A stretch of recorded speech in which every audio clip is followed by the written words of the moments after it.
Bonjour tout le monde et bienvenue dans votre nouvelle émission, C'est dans la boîte, là où on va tester des jeux de société et de plateau en tout genre. Et aujourd'hui, on va s'intéresser à un jeu d'enquête en opposition assez méconnu et qui mérite qu'on s'attarde dessus. Il s'agit bien sûr du Cluedo.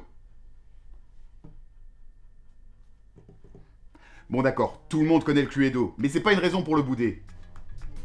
Le Cluedo est commercialisé pour la première fois en 1949 par Wellington Game, sur un concept original inventé en Angleterre par Mr. and Mrs. Pratt en 1943. Oui, en 1943. En pleine guerre mondiale.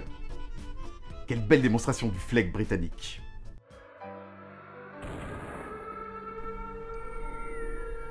Honey, Oui. et si nous inventions un jeu de society? Oh, mais quelle wonderful idea.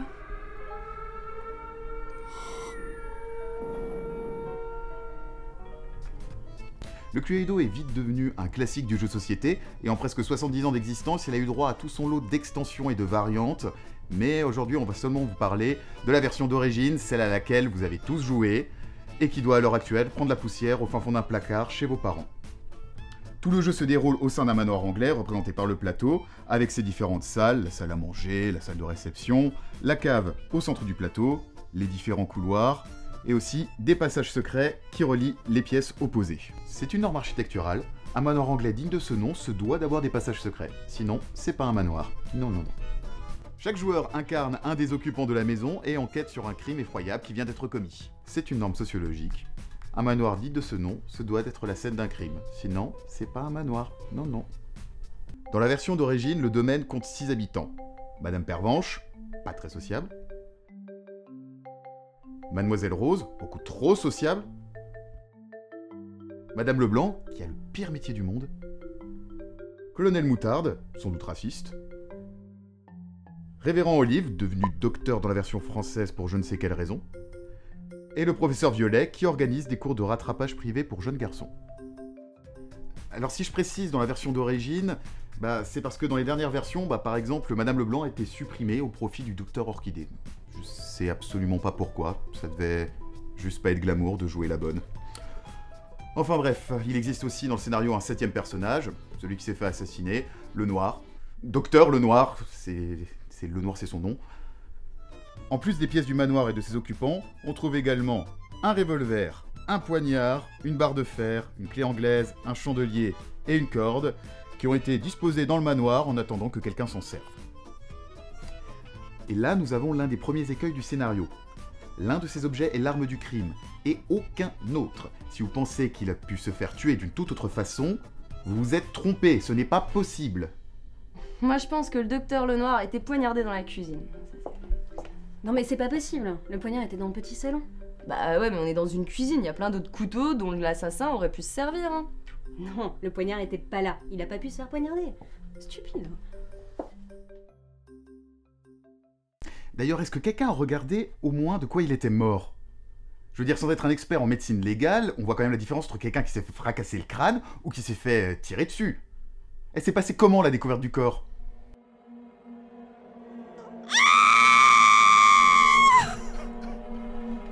Mais y'a plus de thé. Ah merde. Eh les gars, je crois que le docteur Lenoir est mort. Cool. Il est mort de quoi? Oh, une balle dans la tête, je dirais. Ah, c'est pas joli, hein. Non. Comment on a pu lui faire ça? Alors je vous ai un peu devancé et je vous ai ramené de potentielles armes du crime. Ouais, raconte, qu'est-ce que t'as? Plein de choses, j'ai une clé anglaise, j'ai une corde et un flingue, mais honnêtement celui-là j'y crois pas trop. Ah ouais, il a quand même pris cher. Ah oui, parce qu'il y a quand même quelque chose qui me choque. Normalement, la première question qu'on devrait se poser, c'est à qui profite le crime? Pourquoi on l'a tué, tout simplement? Eh bien, cette question ne sera tout simplement jamais posée. Je pense que personne ne l'aimait. Oui, ça doit être la seule explication. Tout le monde voulait le buter, le Noir. Je l'ai appelé docteur désormais. Bon, et le jeu, t'en parles? J'y viens. Alors, en début de partie, on tire secrètement et au hasard une carte arme, une carte lieu et une carte personnage, qu'on placera dans l'enveloppe prévue à cet effet. Il s'agit de la solution de l'énigme que les différents joueurs devront résoudre. On mélange ensuite les 3 paquets de cartes restantes et on les distribue aux différents joueurs. Évidemment, on mélange après avoir tiré la solution de l'énigme. Sinon, vous allez vous retrouver dans une situation comme ça. Mes amis, je pense être apte à lever le voile sur ce crime atroce. Quoi? Impossible. Qu'avez-vous découvert, colonel? Eh bien, docteur, voyez-vous, l'auteur du crime n'est autre que... Madame Pervenche! Comment osez-vous? Parfaitement. Vous avez sauvagement assassiné le docteur Lenoir dans la bibliothèque. Et comment m'y serais-je prise? J'attendais à cette question. Eh bien, l'arme du crime n'est autre que... Mademoiselle Rose!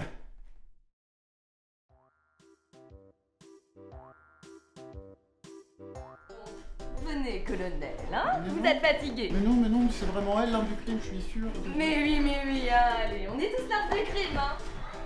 Bon, on n'est pas rendu, hein. Il me faut un thé. Tu veux un thé? Je vais faire du thé. Et maintenant, la partie peut commencer. Chaque joueur à tour de rôle lance les dés et se déplace du nombre de cases correspondantes dans les couloirs du manoir, ce afin de rallier les différentes salles. S'il pénètre dans l'une d'entre elles, son mouvement s'achève et il peut faire une supposition. C'est-à-dire qu'il demande une reconstitution du crime à cet endroit en proposant une arme potentielle. Oui, parce que le joueur qui est suspecté se rend immédiatement dans la salle concernée. Alors j'attire votre attention sur la taille des couloirs et le fait que ça se joue avec des D6. Voilà à quoi ressemblent les déplacements. Salut Old Chap, tu vas où? Je vais à la cuisine, je suis sûr il y a les indices, t'as vu? White Shop, c'est chambé.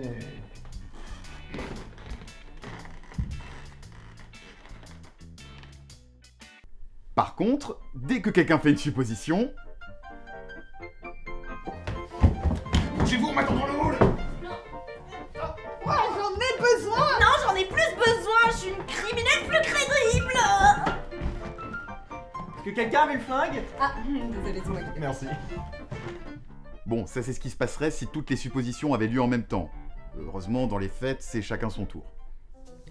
Quand un joueur fait une supposition, c'est au joueur suivant de montrer une des 3 cartes, arme, lieu ou suspect, donc, qu'il a dans son jeu. Et s'il en a aucune, on passe au suivant jusqu'à ce que quelqu'un monte secrètement une carte à l'accusateur, invalidant ainsi son hypothèse.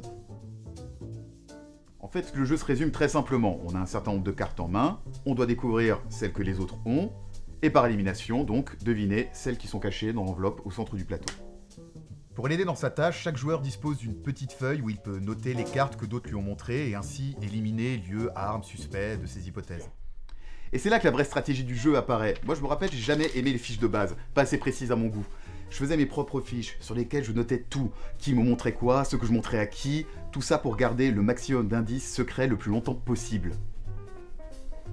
Une fois qu'un joueur pense avoir trouvé le coupable, il peut faire une accusation. Et là, en relisant les règles, j'ai découvert que j'avais jamais joué avec les vrais. En fait, dans ma variante, il fallait se rendre obligatoirement au centre du plateau pour pouvoir faire une accusation, alors qu'en réalité, on peut le faire n'importe où. Je dirais ça change pas grand-chose, mais ça rajoutait un petit peu de stress et un peu de challenge en fin de partie. Moi, j'aimais bien. Bref, quand un joueur fait une accusation, il l'énonce à haute voix, puis il vérifie secrètement les cartes cachées dans l'enveloppe. Et là, 2 possibilités. Soit il se trompe, et donc il remet les cartes dans l'enveloppe, est éliminé et il part bouder dans un coin. Soit il a raison, il dévoile les cartes au reste de l'assistance, la partie est finie, il a gagné, ce qui parfois donne des situations assez improbables. Et j'accuse!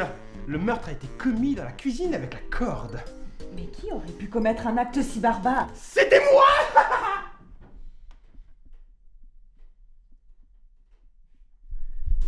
Parce que oui, c'est peut-être la carte de votre personnage qui est au centre du plateau. Ça veut dire que vous passez toute la partie à prouver que vous êtes coupable d'un crime dont vous ne vous rappelez même pas les circonstances. Mais au final, tu l'aimes bien ce jeu? Honnêtement, je sais pas. Je veux dire, la chance rentre trop en compte dans ce jeu. Vous vous rappelez, je vous parlais des fiches sur lesquelles je notais tous les indices, tout ça. Moi, je me donne à fond dans ce jeu. Et je sais pas, à chaque fois, il y a un connard qui vient là, au tout début de partie d'habitude, et qui fait une supposition au pif, du genre... Je suspecte le colonel Moutarde dans la cuisine avec le poignard. Et voilà ce qui se passe. J'ai rien. Moi non plus. Nada. Pikachu. Toujours rien. Mais là, alors que tous les autres joueurs se demandent « a-t-il trouvé ?», ce connard ne garde même pas sa conclusion pour lui et nous gratifie d'un formidable « Non? Ah je crois que j'ai trouvé alors. Faut aller dans la cave pour accuser, c'est ça? Oui ! Rappelez-vous de la variante avec laquelle moi j'ai appris à jouer. Là, c'est plus du challenge qu'elle nous donne, c'est une forme d'espoir. On peut encore y arriver avant lui. Mais voilà ce qui se passe dans les couloirs du manoir.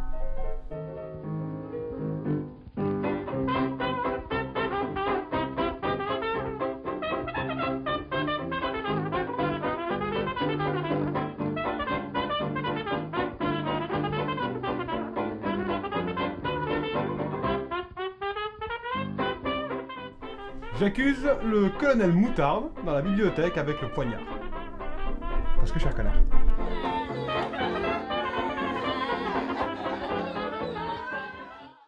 Tu sais, t'as peut-être juste mal interprété le scénario du jeu. Hein. C'est-à-dire? Ben, c'est peut-être pas dans un manoir que tout ça se passe. Non. Tu voudrais dire que...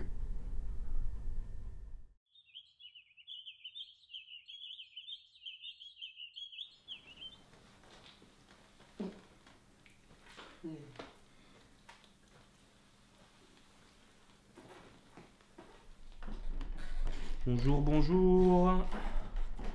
Je suis le docteur Lenoir. Alors, comment ça va aujourd'hui?